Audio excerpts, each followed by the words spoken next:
You guys, we're gonna go to some stand-up. This next person does stuff with the Cave and also the Freaky Sunday Night open mic show.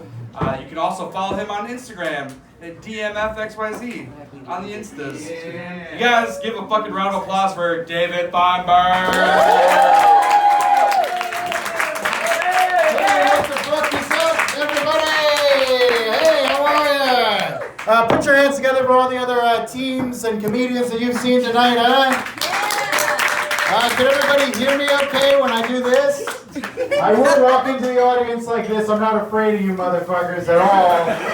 This is not my Bernie Mac moment, but I am not afraid. All right, that was fucking crazy for a minute there. Improv is fucking nuts, though, right?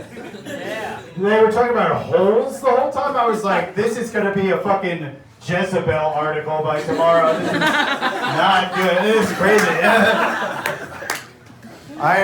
Yeah, fuck yeah.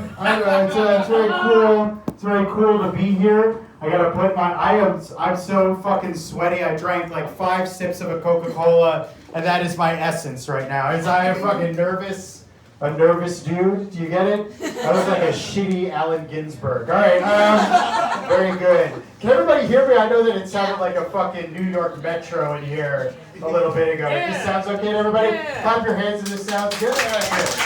Very cool. Fuck yeah.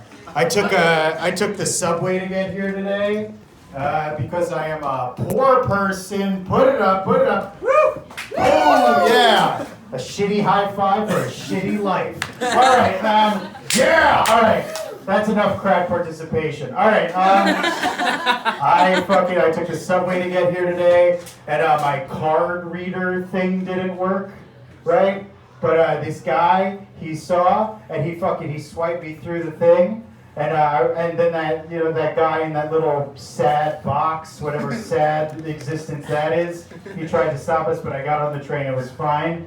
I got on the train with this guy, and I was like, "Yo, man, thank you so much, for helping me out." And he was like, "No problem, dude. That's cool." I was like, "No, dude, I really appreciate it. It's really cool of you to do that." And he was like, "Fucking A, man. Yeah, you get it." High five. I was like, "Yeah, high five. All right, cool." And then he was like, I was like, "Oh, I'll see you around, I guess." And he was like, "Yeah, dude. It's really important, because us whites gotta stick together." I was like, "God fucking damn it.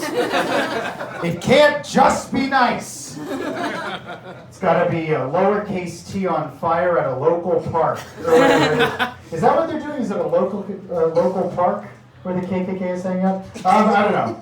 All right, that was weird. All right. Not fans of the KKK? What am I gonna do? This independent improv show didn't like my Klan joke. All right. I don't know. Did anybody go home for the holidays? Clap your hands if you went home. Woo! Went home for the holidays. I had to go home. I don't like it very much because I'm from not an awesome town in a lot of ways. From kind of like a shit area.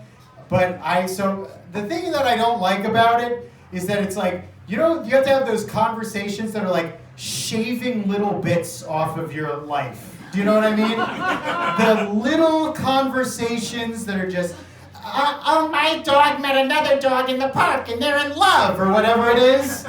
These like stupid fucking conversations. All right, this is a thing that you can do. This is a move that you can pull in any of these sorts of conversations. I've been doing this recently. If I'm in one of those conversations, I make my eyes as wide as they can fucking go, and then I fucking turn around and I walk away forever. Out of that conversation for the rest of my life. This is the thing. You can do this whenever you will lose all social acumen, but you can do this whenever you feel like it, because nobody follows that guy. Ever. If you're in a conversation with someone and they fucking Jeffrey Dahmer style stare at you and turn around and walk out, if you follow them, you will be a skin lamp in his murder basement by the end of the week. He will wear your nipples on a belt or whatever it is. That's Jeffrey Dahmer. Do you guys remember that? All right. Nobody here is old enough to get the Klan or Jeffrey Dahmer. All right. I don't know, you guys have been pretty cool. I wish that when stand-up was just going okay, there was like a bowling animation that would play behind me. Do you know what I mean? Bowling is the only sport with the fucking balls to do this too. Bowling, maybe the shittiest sport on earth. And when you fuck up, it's like, fuck you right in your face, dude. I wish that they had that for sale. Like if it would be like a fucking, like a bowling pin that like bears its heart for a crowd of bowling balls and they like, don't give the energy back, and then he goes home, he puts a gun in his mouth. I'm not gonna kill myself, but if I did, this tape is gonna be worth a lot of money. All right, yeah, that was a little dark. Try this on for size. All right, I don't know. I was trying to think about like, I did a show recently with like, I opened for like a kind of, let me preface? I don't know. A lot of you are wearing Warby Parker glasses. Is it preface? Is it preface?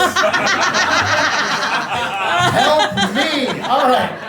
I barely went to college. All right. I did a show recently for this like I was opening for this other comedian who's like a pretty noted racist, and I'm Jewish, and so I was wearing a shirt with like blue stripes. Like this, right? And a kid in the audience shouted, I got heckled. The guy goes, he went, boy in the striped PJs. Oh, he's right, right?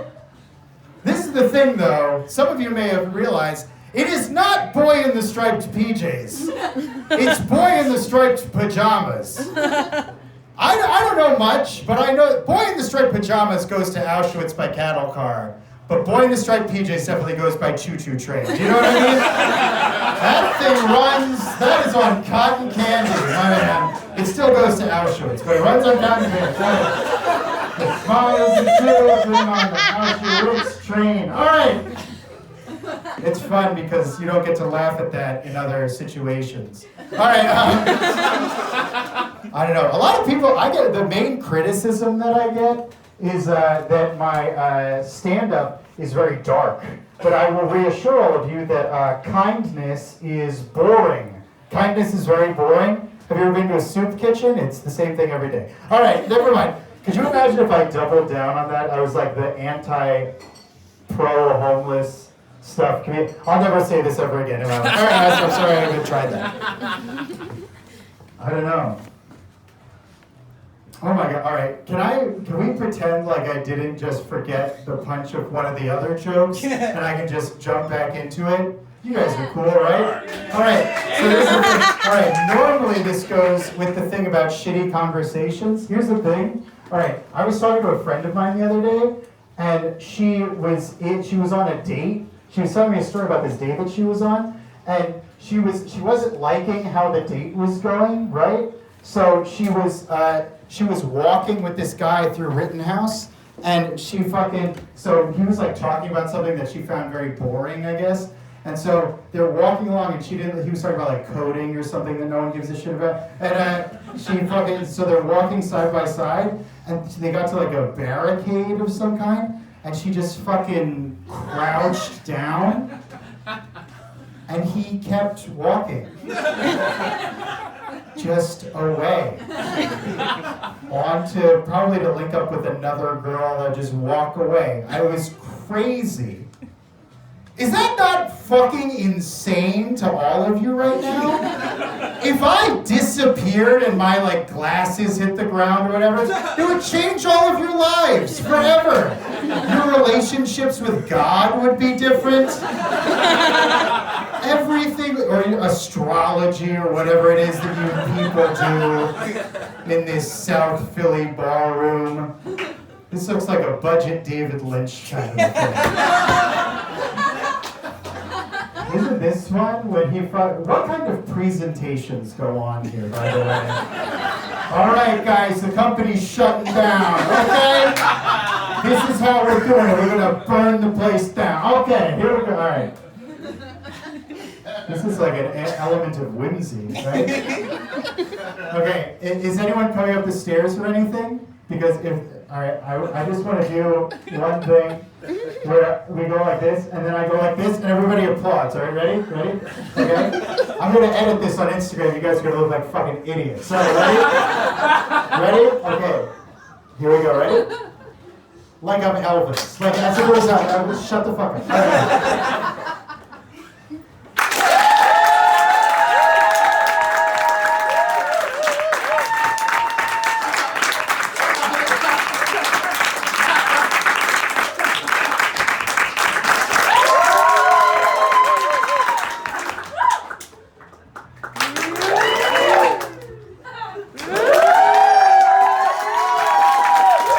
All right. I've always wanted to do that. All right. I don't know. Is anyone here? Let's try to fucking land the plane. All right. Where does one go from there? All right. From the greatest moment of my social media career. Is anyone on a date or anything? Clap your hands. Is anyone on a date tonight? Yeah? Oh. This is an awkward thing that happens when I ask that question is sometimes people don't know they're on a date and one person is like, we're on a date? Come on. Come on, Zachary, please. Tell the nervous comedian that we're on a date. Nobody? Okay, good. All right. I don't know. I was like I said, I was near my house the other day and I went past the place that I went on my first date ever, which was a Salad Works. Are your dicks hard yet? Because it was not a good date at all. I was 16 years old, and so this is the thing, is that it was bad, because so this was in the time before I had a car. I couldn't drive a car yet, so there was the Salad Works was over here, and my house was over here. And then in between was just the woods, just a huge strip of the woods, right? And I put this to you. There is no worse life available than being a 16-year-old girl on a date at a Salad Works. But it gets so much worse when your date just fucking walks out of the woods. And I'm 16, so I just had a rock hard dick. Just carving.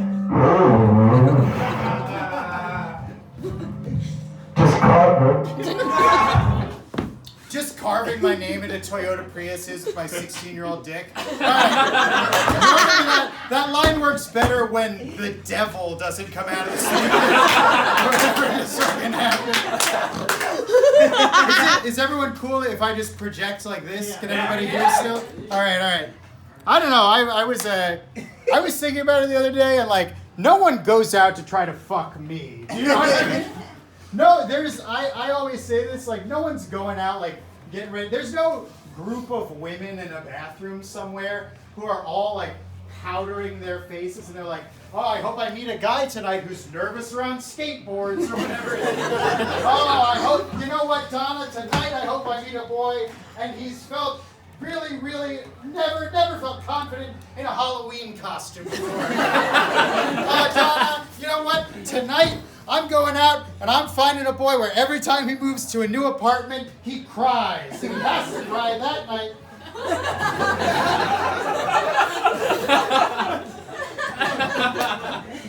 Here's the thing about comedians is that we don't know what to do when we don't have a microphone in our hands. So I'm going to always come back to a prayer position. All right. Guys, you've been a fantastic audience. Give it up for your host, Scott. And thank you very